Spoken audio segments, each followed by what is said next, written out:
for joining us on the trending burning question. Pakistan in the last 24 hours has launched what it calls retaliatory strikes at Iran.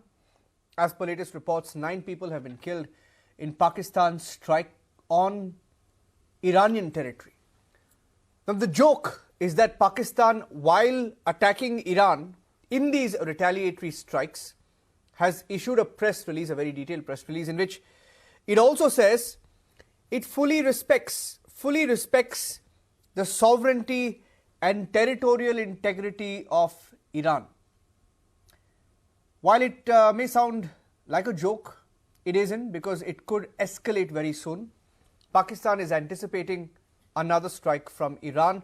Here's the story so far, and we have that big trending question of what's next in the neighborhood.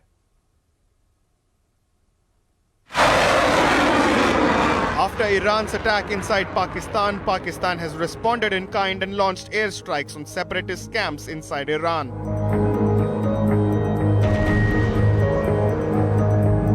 Pakistan military carried out precision strikes against separatist hideouts using drones and missiles in Iran's Sistan and Baluchistan provinces.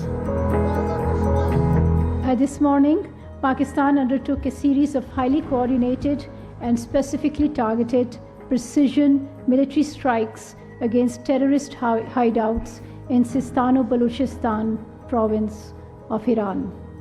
A number of terrorists were killed during the intelligence-based operation codenamed Margbar Sarmachar. Pakistan has consistently shared its serious concerns about the safe havens and sanctuaries enjoyed by Pakistani origin terrorists calling themselves Sarmachars on the ungoverned spaces inside Iran.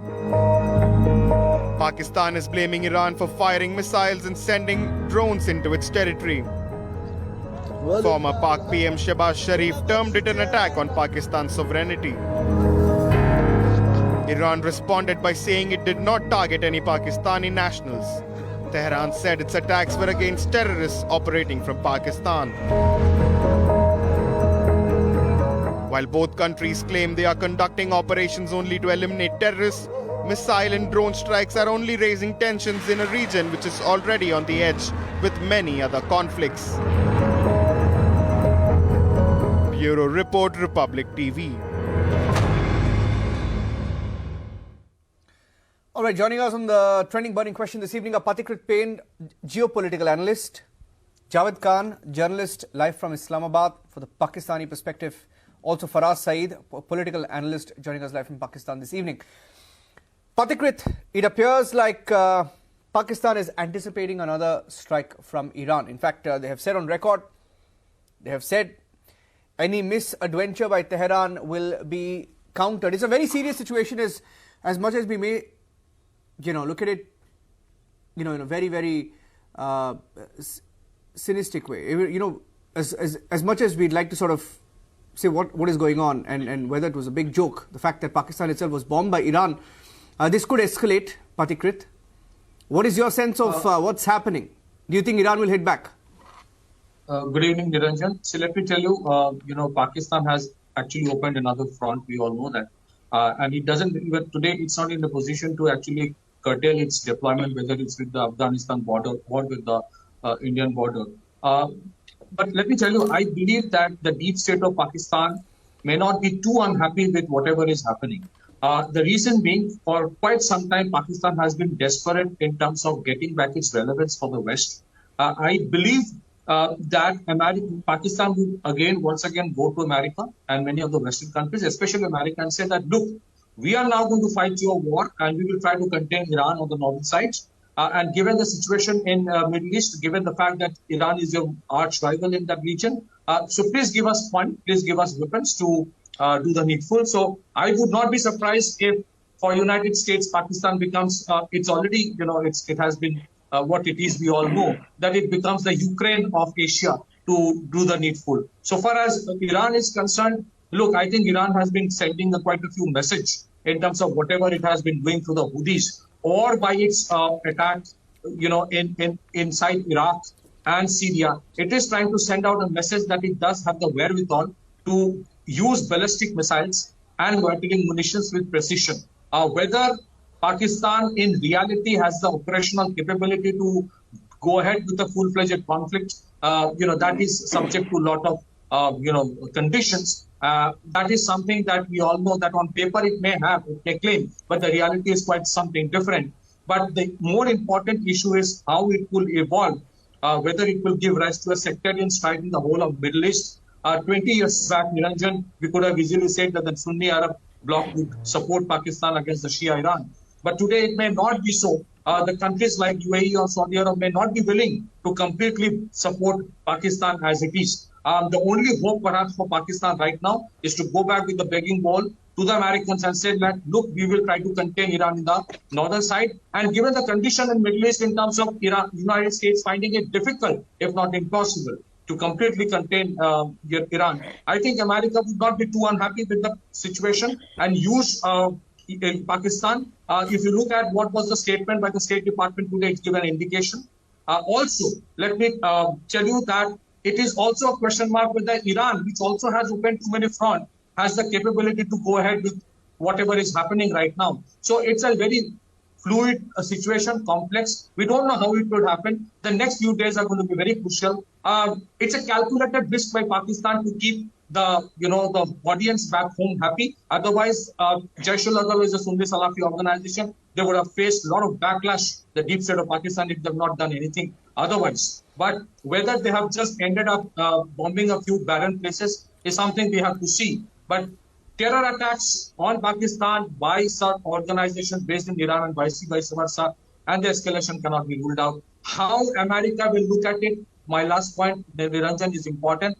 The question is, would America be very happy to see Iran having an upper hand on Pakistan and Afghan Taliban and Iran converging against their deep hatred for the deep state of Pakistan is something interesting to watch out for. I don't think China and America will sit idle. Back to you, Niranjan.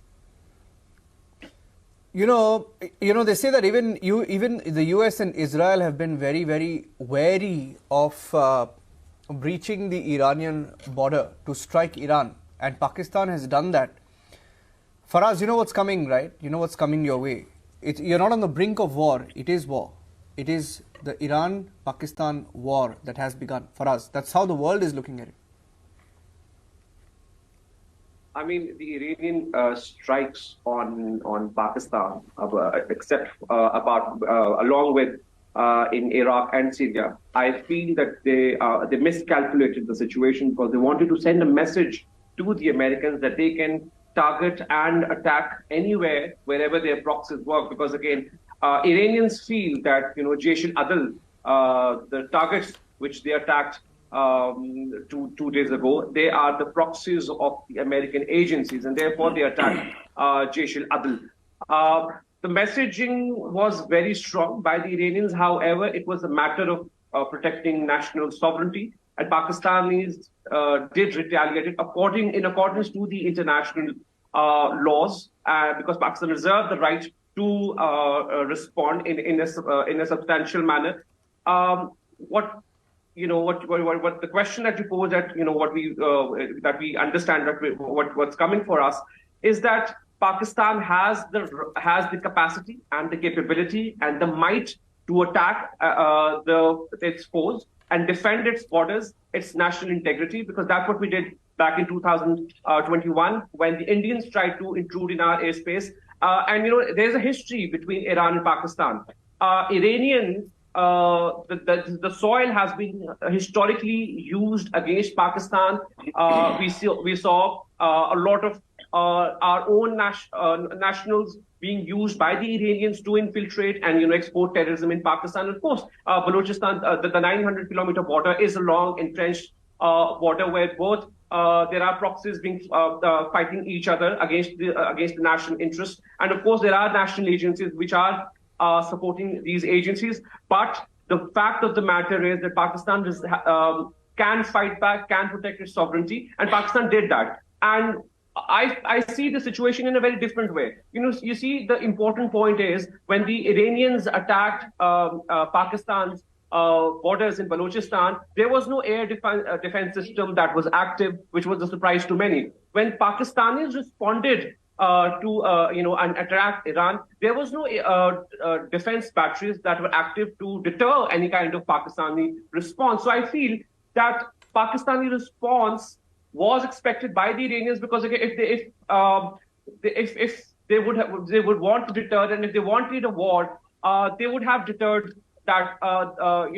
If you go back to 2021 crisis between India and Pakistan, Pakistanis did defend it and shot down one of the MiGs of Indians. That's how situations work. So we have to see it in a very strategic way, not just in a way how Pakistan would go take a begging ball to the United States. Of course, there's a greater game that's on the play. What did the Iranians achieve?